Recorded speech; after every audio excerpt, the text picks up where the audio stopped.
विद्यार्थियों, मैं doctor Padma Meena, government college Kotputli, associate professor. आज के व्याख्यान में मैं आपको राजनीति विज्ञान विषय का जो प्रथम प्रश्न पत्र है उसका जो फर्स्ट पेपर है BS फर्स्ट ईयर का राजनीति विज्ञान के आधारभूत लक्षण या आधारभूत उसमें मैं आज आपको उत्तर व्यवहारवाद क्या है, उत्तर व्यवहारवादी क्रांति का उद्भव किस तरह से हुआ,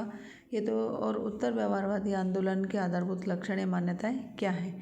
जैसा कि आप सबको पता है कि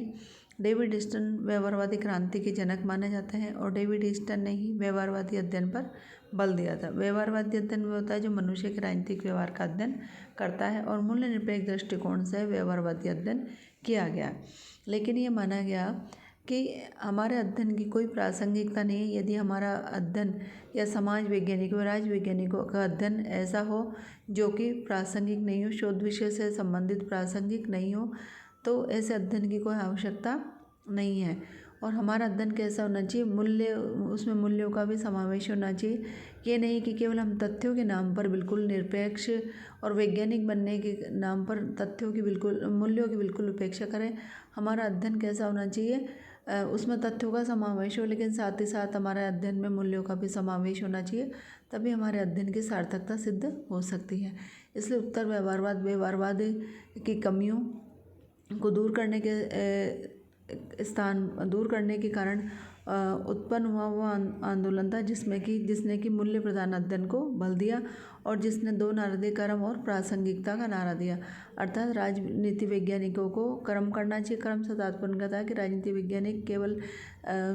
अपने आप को केवल अपने शोध या अध्ययन विषय तक ही सीमित नहीं रखे, बल्कि उनका शोध ऐसा होना चाहिए जो कि प्रासंगिक हो और समाज विज्ञान, राजनीति विज्ञान की समस्याओं को दूर करने में सहायक हो सके। इसलिए राजनीति उत्तर व्यवहारवादियों ने कर्म और प्रासंगिकता का नारा दिया। तो उत्तर व्यवहारवादी क्रांति के आधारभूत लक्षण और मान्यताएं क्या हैं। डेविड ईस्टन ने उत्तर व्यवहारवाद के 7 मान्यताओं को ले किया जिन्हें प्रासंगिकता के सिद्धांत के नाम से पुकारते हैं। यह है प्रविधि से पूर्वसार, अर्थात उत्तर व्यवहारवादी कहते हैं कि व्यवहारवादी तकनीक को तथ्यों या सारी विषय वस्तु के ऊपर प्रधानता दी जाती है। उत्तर व्यवहारवादी ये मानते हैं कि तथ्य और तकनीक दोनों का साथ साथ उचित प्रयोग किया जाना चाहिए और ऐसा संभव भी है। केवल तथ्यों की बलि चढ़ाकर उत्तर व्यवहारवादी क्या करते हैं, तकनीक के पीछे भागने को निरर्थक मानते हैं, जबकि उत्तर व्यवहारवादी कहते हैं कि अनुसंधान के लिए हमारे पास उपकरण कैसे होने चाहिए, परिष्कृत उपकरण होने चाहिए। लेकिन अनुसंधान के लिए परिष्कृत उपकरणों के विकास से भी ज़्यादा जरूरी है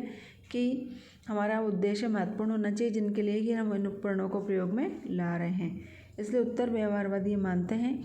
कि महत्वपूर्ण समसामयिक सामाजिक समस्याओं के साथ हमारा शोध कार्य कैसा होना चाहिए, प्रासंगिक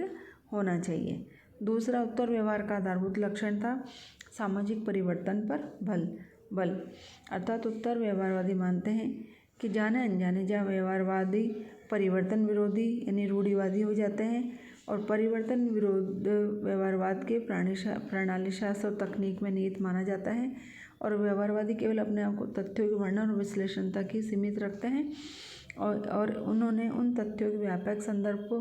उनके सामाजिक प्रासंगिकता को समझने की आवश्यकता पर ध्यान नहीं दिया, क्योंकि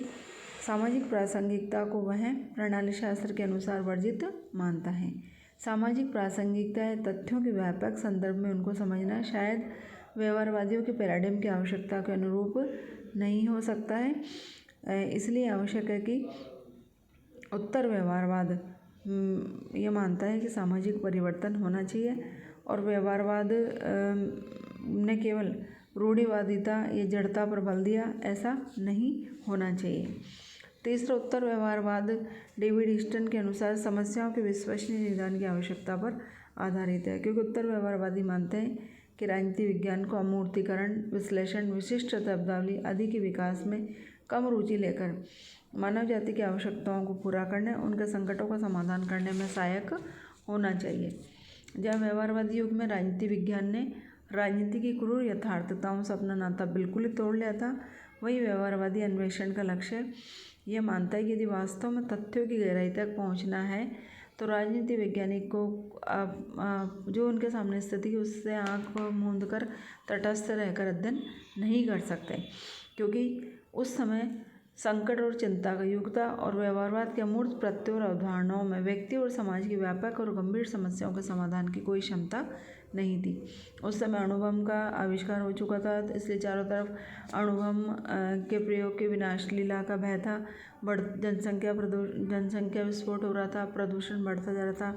और राष्ट्रीय अंतर्राष्ट्रीय स्तर पर एक ओर जहाँ भयंकर गरीबी थी, वहीं दूसरी ओर विपुल संपन्नता थी। ऐसी स्थिति में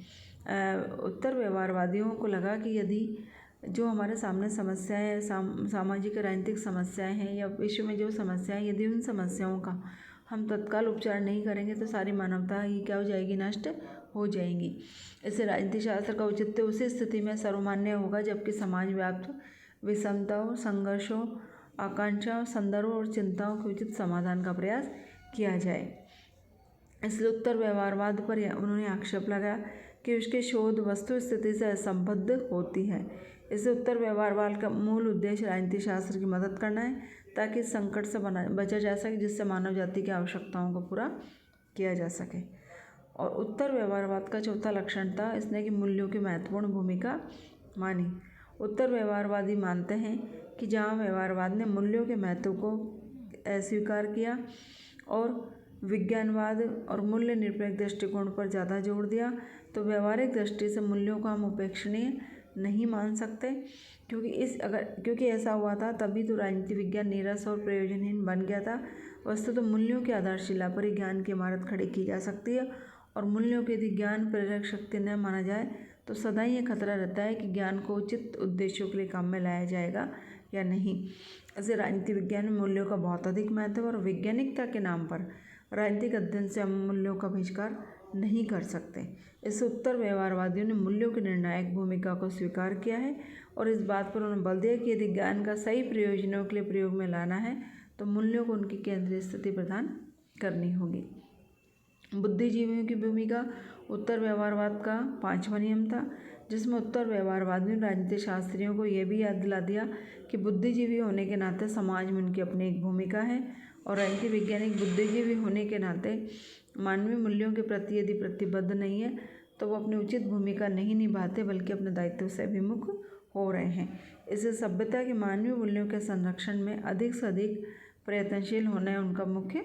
उत्तरदायित्व है और वस्तुनिष्ठ होने के नाम पर और ऐसे अनुसंधानों के नाम पर जिनमें बहुत अधिक समय खर्च होता है, राजनीति वैज्ञानिक यदि अपने को सामाजिक समस्याओं से अलग रखेंगे तो वे केवल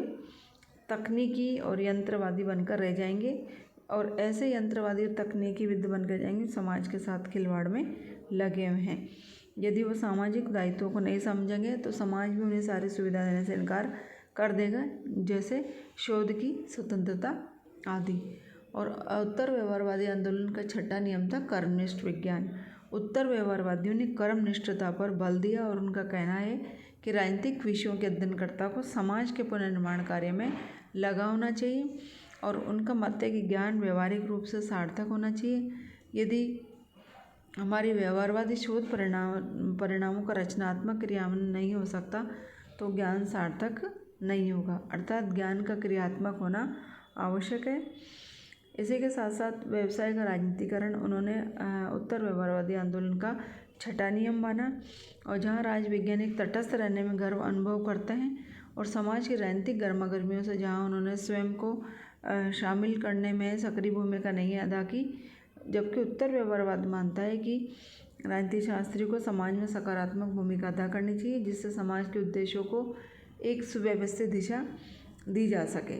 अतः बुद्धिजीवियों के संघ और समुदाय यहाँ तक कि विश्वविद्यालयों को भी मानव मूल्यों की रक्षार्थ संघर्ष के मैदान में आना जाना चाहिए। उनका व्यवसाय का राजनीतिकरण अनिवार्य रूप से होना चाहिए। इस प्रकार डेविड हिस्टन ने उत्तर व्यवहारवाद के प्रमुख लक्षण और धाराएं गिनाई हैं। इसी के साथ साथ उत्तर व्यवहारवादी आंदोलन का उदय किन परिस्थितियों में हुआ, जैसा कि आप सबको भी दी थे विद्यार्थियों कि उत्तर व्यवहारवाद के विरुद्ध प्रतिक्रियात्मक आंदोलन माना जाता है, क्योंकि